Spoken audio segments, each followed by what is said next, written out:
யாவரும் நலமா இருக்கிறீர்களா? நலமா இருப்பீர்கள் என்று நான் நம்புகிறேன். அநேக காரியங்களுக்காக நாம் காத்திருப்போம். ஒரு சுகத்துக்காக காத்திருப்போம். குறிப்பிட்ட வியாதினால அநேக நாட்களாக வருஷக்கணக்கா மருந்தெடுப்போம், மருத்துவமனைக்கு போவோம். நிறைய பேர்ட்ட சொல்லி எனக்காக ஜெபிங்க அப்படி சொல்லி நம்ம இருப்போம். இல்ல நம்ம வீட்டுல ஏதோ ஒரு பிரச்சனை, ஒரு சத்துருடைய போராட்டம் பல வருஷமா இருக்கு. குடும்பத்துக்குள்ள அமைதி இல்லாம இருந்துகிட்டு இருக்கு, ஒற்றுமை இல்லாம இருந்துகிட்டு இருக்கு. சில பிள்ளைகள் கீழ்ப்படியாம வீட்டை விட்டே வெளியே போயிட்டு போன பிள்ளை வரவே இல்லை, காத்திருக்கோம். இப்படி நிறைய காரியங்களுக்காக நம்ம குறிப்பிட்ட ஒரு வேலை வாய்ப்புக்காக காத்திருக்கிறோம். பிள்ளைகளின் திருமண காரியங்களுக்காக காத்திருக்கிறோம், ஜெபிக்கிறோம். நிறைய பேர்கிட்ட சொல்லி ஜெபிக்கிறோம், நாமும் ஜெபிக்கிறோம். ஆனாலும் நாம் எதற்காக ஜெபிக்கிறோமோ அந்த காரியங்கள் கைகூடி வராத பட்சத்தில் நாம் சோர்ந்து போகிறோம், ரொம்ப சோர்ந்து போறோம்.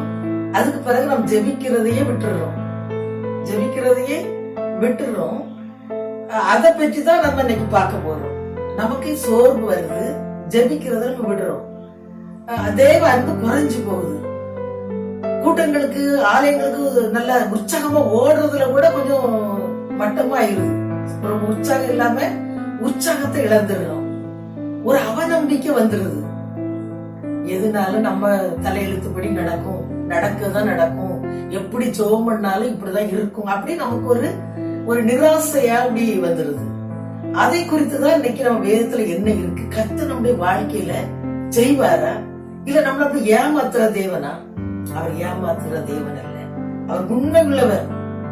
அததான் நம்ம இன்னைக்கு பார்க்க போறோம். பாருங்க, இந்த மனமடிவு, இந்த சோர்வு, இந்த வேதனை எல்லாருக்கும் வருது, சாதாரணமா வருது. பெரிய பெரிய தீர்க்கதரிசிகளை கூட அந்த சோர்வு அசைச்சிருது. அந்த வகையில இன்னைக்கு ஒரு தீர்க்கதரிசியை பற்றிதான். அந்த தீர்க்கதரிசி என்ன சொல்றாருன்னு பார்ப்போம். ஆபகுக் 1வது அதிகாரம் 2வது வசனம். ஆபகுக் 1:2. கர்த்தாவே, நான் எதுவரைக்கும் உம்மை நோக்கி கூப்பிடுவேன், நீர் கேளாமல் இருக்கிறீரே. கொடுமை நிமித்தம் நான் எதுவரைக்கும் உம்மை நோக்கி கூப்பிடுவேன், நீர் ரட்சிக்காமல் இருக்கிறீரே. என்ன சொல்றாரு? நான் எதுவரைக்கும் உம்மை நோக்கி கூப்பிடுவேன், நீ கேட்கலையப்பா. கொடுமை நிமித்தம் நான் எதுவரைக்கும் உம்மை நோக்கி கூப்பிடுவேன். கொடுமை பிரச்சனை நிமித்தம் நான் வேண்டிக்கிட்டே இருக்கிறேன், என் ஜெபத்துக்கு நீ பதில் சொல்லலையே, நீ கேளாமல் இருக்கிறீரே. இதே அனுபவம் உங்க வாழ்க்கையில் இருக்கிறது தேவ பிள்ளைகளே. சில காரியத்துக்காக, பிள்ளையுடைய உயர்வுக்காக, பிள்ளையின் வேலை வாய்ப்புக்காக, திருமண காரியங்களுக்காக, ஒரு சரீரத்துல இருக்கிற வியாதிக்காக நீ இது மாதிரி ஜெபம் பண்ணிட்டு உள்ளத்துல இதே கேள்வி வருதா? ஏன்பா என் ஜெபத்துக்கு விடுதலை இல்லையப்பா? அநேகருக்கு விடுதலை கிடைச்சிருக்க, எனக்கு மட்டும் ஏன் இப்படி இருக்கு? என் வீடு மட்டும் ஏன் இப்படி இருக்கு? என் பிள்ளைகள் மட்டும் ஏன் இப்படி இருக்கு? எனக்கு தானே இப்படி சத்துரு வந்து கிரியை செய்யறான், என் காரியம் தானே அப்படி ஒரு கிடப்புல போடப்பட்டு இருக்குது அப்படி நீங்க நினைக்கிறீங்களா தேவ பிள்ளைகளே? அதுக்கும் விதத்துல காரியங்கள் இருக்கு. ஆதியாகமம் 21 நம்ம பார்க்கும்போது தேவன் குறித்த நேரம் வந்தது. தேவன் குறித்த நேரம். நானே ஒரு நல்ல காரியத்தை சொல்றேன், நீங்க அப்படி மனசோர்ந்து இருக்கிறீங்க, உண்மைதான். ஆனா இங்க சாராளுக்கு தேவன் குறித்த நேரம் வந்தது. அந்த நேரம் வந்தது, அந்த காரியத்தை என்ன செய்யறாரு? அவர் குறித்த நேரம் வந்தது. நீ நிறைய நாள் காத்துட்டா மகளே, இனி ரொம்ப நாள் நீ காக்க வேண்டியது இல்லை. கர்த்தர் குறித்த நேரம் வந்தது. நீ வேண்டிக் கொண்டதை கர்த்தர் உனக்கு கொடுக்க போகிறார் என்கிறதான் இன்னைக்கு கர்த்தர் உன்னோடு பேசி கொண்டிருக்கிறார். மனம் சலித்து போயிருக்கிறாய் மகளே, ஜெபிக்க முடியாம, வேதவாசிக்க முடியாம, துதிக்க முடியாம ஸ்தம்பிச்சு போயிருக்கிற தேவ பிள்ளையை கர்த்தர் உன்னோடு பேசி கொண்டிருக்கிறார். தேவன் குறித்த நேரம் வந்தது, அது இப்பொழுதே வந்திருக்கிறது. சமீபத்துல கூட ஒரு ஃபேமிலியில ஒரு பையன் காணாம போயிட்டான். போய் 15 வருஷத்துக்கு மேல ஆயிடுச்சு. ஒரு இந்து குடும்பத்துல உள்ள பையன் தான். அப்போ அவர்கள் எங்களிடத்துல அந்த ஒரு பிள்ளை வருவா, ஜெபம் பண்ண சொன்னா நாங்க ஜெபிப்போம். பாஸ்டிங் பிரேயர்ல எல்லாம் வச்சு ஜெபம் பண்ணுவோம். அவன் இருக்கிற இடம் தெரியாது, அவன் போன் நம்பர் எங்க இருக்கான்னு தெரியல, ஒண்ணுமே தெரியல, நம்பிக்கையே இல்ல யாருக்கும். ஆனா ஒரு 10-15 வயசுல போயிருப்பான்னு நினைக்கிறேன். ஒரு 29-30 வயசுல அவன் வந்து சேர்ந்திருக்கான். அவங்க வீட்டுல வந்து சேர்ந்து நல்லபடியா பெற்றோர் கல்யாணம் பண்ணி வச்சிருக்கிறாங்க. எவ்வளவு மகிமை பாருங்க. பெத்த பிள்ளை, ஆம்பளை பிள்ளை, காணாமல் போன பிள்ளை. ஆனா அந்த அதுல ஒரு பிள்ளை சபைக்கு வந்து ஜெபிக்க வருவான். நான் சொல்றேன், நிச்சயமா நம்ம ஜெபத்துக்கு பதில் உண்டு. நாம் ஜெபிக்கிற ஒவ்வொரு ஜெபத்துக்கு பதில் உண்டு. அவர் என்ன சொல்றார்? ஆபத்து காலத்துல நம்மை நோக்கி கூப்பிடுவான், நான் அவனுக்கு மறு உத்தரவு அருளி செய்வேன் அப்படி சொல்றார். இந்த சங்கீதம் 65:2 ஜெபத்தை கேட்கிறவர். எனவே மாம்சமான எல்லாரும் இடத்தில் என்ன செய்வார்கள்? வருவார்கள் என்றும் சொல்லப்பட்டிருக்கிறது. அது மட்டுமல்ல, 1 நாளாகவும் 16:10 பார்க்கிறோம், கர்த்தரை தேடுகிறவர்களின் இருதயம் மகிழ்வதாக. இவ்வளவு நாள் நீ துக்கப்பட்டுட்டாலா, எதுவும் இருதயம் மகிழும்படி கர்த்தர் பெரிய காரியங்களை செய்ய போகிறார். இது நிமித்தம் நாம் மகிழ்ந்து இருக்க போகிறோம். குடும்பத்தில் ஒரு மகிழ்ச்சி வரப்போகிறது. ஒரு நல்ல காரியத்தை கர்த்தர் செய்ய போகிறார் தேவப்பிள்ளை. ஒருவேளை நீங்க வேலை பார்க்கறதுக்கு மனம் இல்லாம உங்க மகன் அந்த வேலையை விட்டுட்டு வந்துட்டான். அவனுக்கு அந்த வேலைக்கு போறதுக்கே விருப்பம் இல்லாம இருக்கான். படிச்சிருக்கான், வேலைக்கு போக விருப்பம் இல்லை. ஆனா கர்த்தருக்கு நேரம், அவனுக்கு உயர்த்தும் நேரம் வந்தது. அவன் போறான், பழையபடி போறான், வேலைக்கு போறான். ஆனா கர்த்தர் அவனை மேன்மைப்படுத்துகிறார்.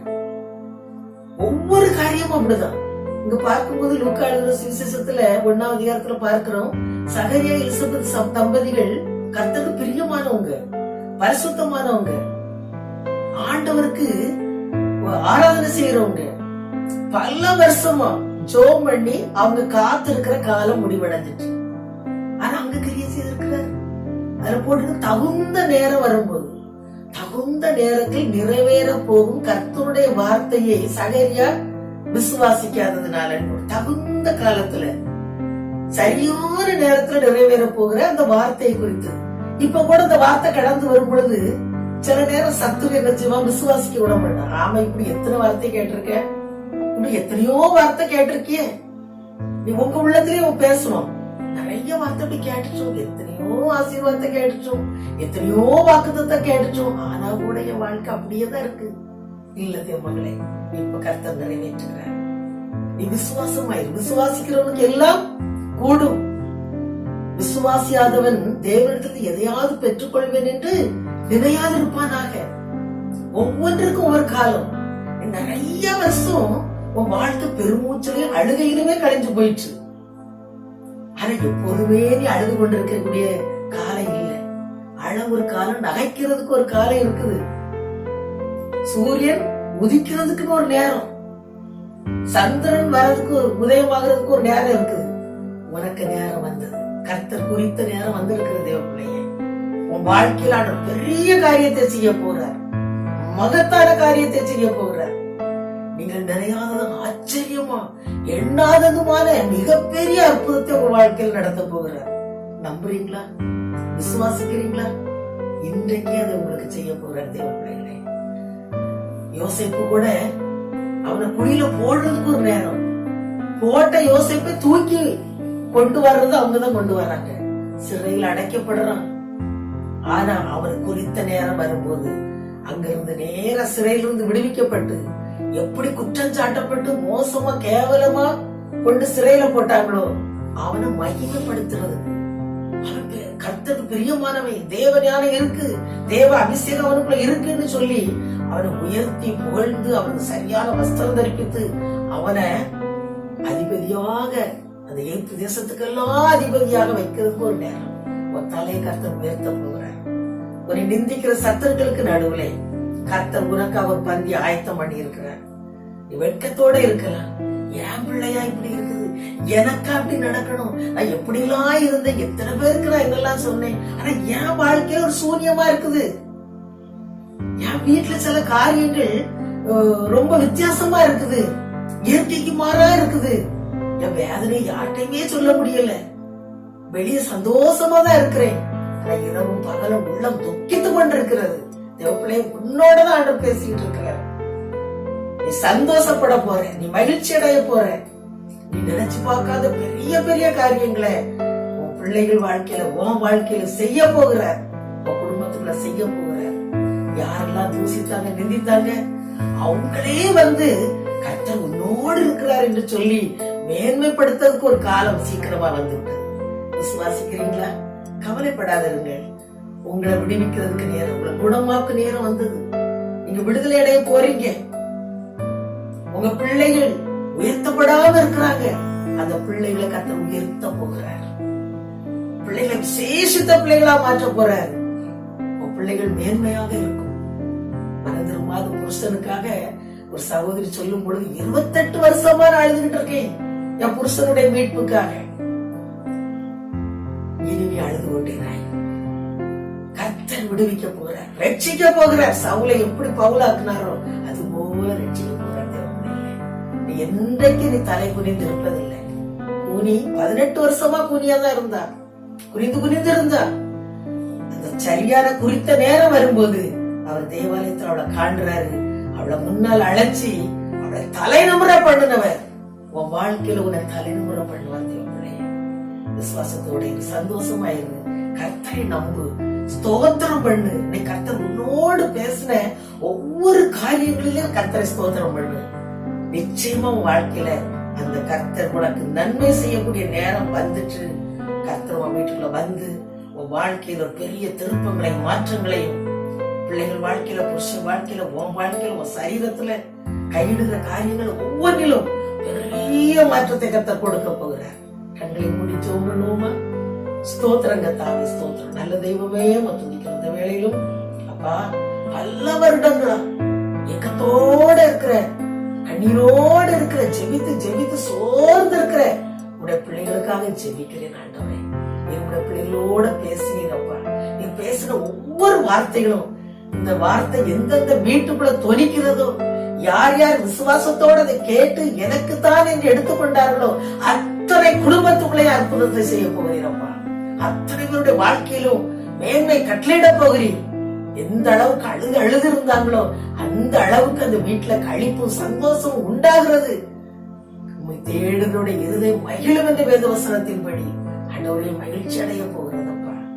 இந்த பிள்ளைகளுடையதான மனவேதனை அறிந்து, இதே வாரத்தை அறிந்து உடைய பிள்ளைகளுக்கு என் நன்மை செய்திருக்கிறதுக்காக நன்றி சுவாமி. பெரிய காரியங்களை செய்யுங்க. ஒப்பு கொடுக்கிற ஒவ்வொரு குடும்பத்தையும், என்னோடு இந்த ஜெபத்துல ஜெபித்துக் கொண்டிருக்கிற ஒவ்வொரு பிள்ளைகளையும் உங்களுடைய கரங்கள் ஒப்பு கொடுக்கிறேன். ஆசீர்வதி இயேசுவின் மூலம் பிதாவே. ஆமென்.